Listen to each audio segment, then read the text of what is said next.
Hello बच्चों, आज हम आप सीखेंगे कि किस प्रकार हम भाग कर सकते हैं।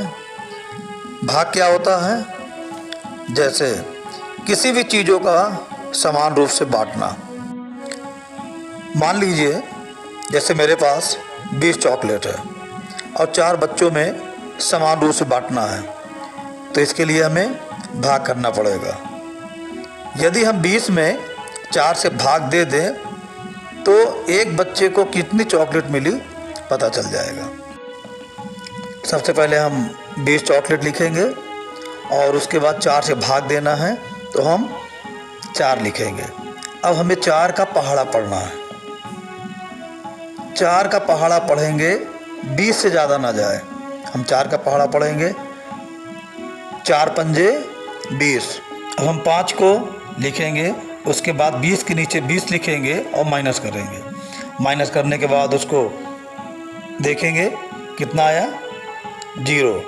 यानी कि 20 चॉकलेट में यदि एक बच्चे को 5-5 चॉकलेट दिया जाए तो 20 चॉकलेट बराबर बराबर बच्चों में समान रूप से बच्चों में बांटा जा सकता है। इसी प्रकार भाग करने का तरीका है। जैसे दूसरा क्वेश्चन देखिए, रामलाल के 3 पुत्र हैं। उसने अपने तीनों पुत्रों को 24 रुपये दिए, तो बताइए प्रत्येक पुत्र को कितने रुपए मिले। अब हम भाग देंगे, जैसा प्रश्न है 24 में 3 से भाग दे देंगे तो आ जाएगा। अब 3 का पहाड़ा पढ़ेंगे, ऐसा पढ़ेंगे कि 24 ज़्यादा ना जाए। 3 अट्ठे 24। अब हम 8 उतार दिए। अब 24 नीचे कितना 24 आया, माइनस किए, कुछ नहीं। उत्तर से पता चलता है कि रामलाल ने अपने तीनों पुत्रों को 8-8 रुपये दिए। इस प्रकार भाग विधि से इस प्रश्न का हल निकल आया। दूसरा प्रश्न देखेंगे, रमेश के पास 625 आम है जिसे 5 व्यक्तियों में वितरित करना है।